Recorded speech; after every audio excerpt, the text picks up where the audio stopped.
ఆత్మార్పణ దినాన్ని మనం చాలా ఘనంగా జరుపుకోవాలి. ఇంకా సమయం లేక ఇక్కడ మన తుమ్మలపల్లి కళాక్షేత్రం జరుపుకోవాల్సి వచ్చింది. లేదంటే ముఖ్యమంత్రి గారి మనసులో చాలా భారీగా ఇదో జరుపుకోవాలి, సరిపోవట్లేదు, ఒక్కసారికి ఇలా చేద్దాం కానీ తర్వాత చాలా గొప్పగా చేద్దాం, దీన్ని అందరూ రాష్ట్రం గుర్తుండిపోవాలి. అంటే ఆయన త్యాగం ఈ రోజున మనందరం కూర్చొని ఈ రోజున మన ఆంధ్రులు అని చెప్పుకుంటున్నాం. భారతదేశంలో ఒక బలమైన రాష్ట్రంగా ఏర్పడ్డామంటే అలాంటి మహానుభావుడి పాదాలకి నేను సాష్టాంగపడి పాదాభివందనాలు తెలియజేస్తూ, ఈ రాష్ట్రం ఒకరి బలిదానం మీద జరిగింది. త్యాగాలు లేకుండా ఏమీ జరగదు. ఒకరి ఆయన తల్లి మన భార్య బిడ్డను పోగొట్టుకొని ఎందుకు చేయాల్సి వచ్చింది అంటే మనందరి కోసం చేసిన వ్యక్తి. తనను దాటి ఆలోచించేవాడు. తన కుటుంబం కాదు, ఇది నా కుటుంబం అని జగమంతా తన కుటుంబం అనుకున్న మహానుభావుడే. తనను దాటి ఆలోచిస్తేనే మహానాయకుడు అవుతాడు. తన కుటుంబాన్ని దాటి, తన పరిసరాల్ని దాటి, తనది అని దాటి వచ్చినవాడు మహానాయకుడు అవుతాడు. అలాగే ఈరోజు మనకి ఆయన స్ఫూర్తిని మాకు క్యాబినెట్ లో వివరించి చెప్పి మమ్మల్ని అందరినీ ఉత్తేజపరిచి ఆయన చేసిన త్యాగాల్ని మాకొకసారి మరోమారు గుర్తు చేసి, మా అందరికీ ఒక బాధ్యతని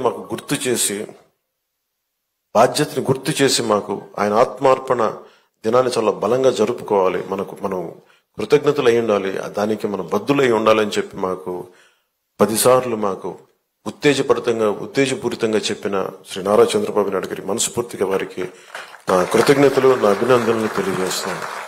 ఎందుకంటే కంటిన్యూటీ ఆఫ్ మెమరీ లేకపోతే ఏమైపోతుందంటే తల్లిదండ్రులు కూడా మర్చిపోతాము. అలాంటిది ఈ రోజు ఎందుకు జరుపుకోవాలంటే ప్రతిరోజు మనం గుర్తు పెట్టుకోవాలి.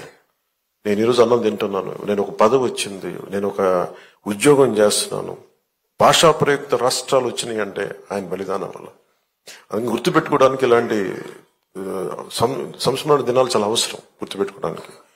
అలాగే ఆయన చేసిన త్యాగాన్ని మరింత ఇనుముడింప చెయ్యాలి అంటే ఇందాక పార్థసారథి గారు చెప్పినట్టుగా, గౌరవ మంత్రి పార్థసారథి గారు చెప్పినట్టుగా, గౌరవ ముఖ్యమంత్రి శ్రీ నారా చంద్రబాబు నాయుడు గారి నాయకత్వంలో విజన్ 2047 ఆవిష్కరించారు పుస్తకాన్ని. ఎలా ఉండాలి విజన్ అనేది. ఆయన ఒక పుట్టి శ్రీరాములు గారు ఒక కలగన్నారు, ఆంధ్రులకి ఒక ప్రత్యేక రాష్ట్రం కావాలని.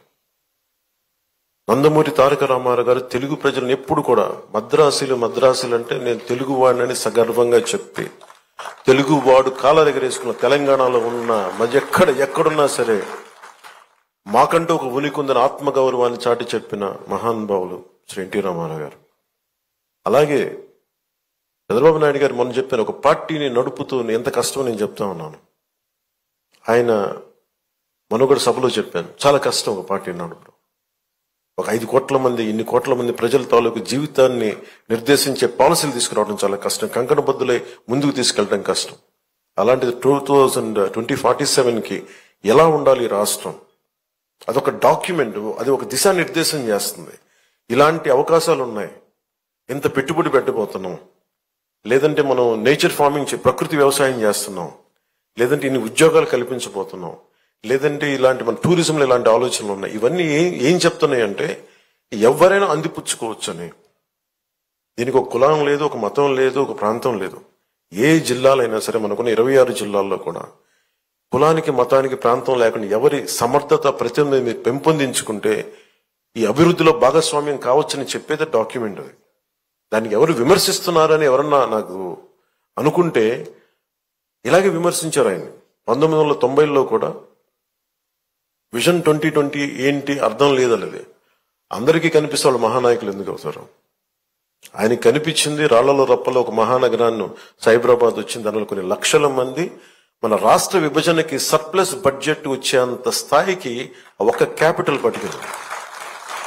అలాంటిది ఆయన మళ్ళీ ఈ 24 కూర్చొని రేయింబవళ్ళు కష్టపడి అందరి సలహాలు సూచనలు తీసుకొని 2047 విజన్ డాక్యుమెంట్ ని తీసుకెళ్లి అది సంపూర్ణంగా మనందరం చెయ్య కలిపి కులాలకి మతాలకి ప్రాంతాలకి అతీతంగా తీసుకెళ్తే అది $2.2 ట్రిలియన్ ఎకానమీగా అది ముందుకెళ్తే ఆ రోజు పుట్టి శ్రీరాములు గారికి సాధించిన ఆయన బలిదానానికి నిజంగా నివాళి ఏర్పాటు చేసినట్టు అవుద్ది.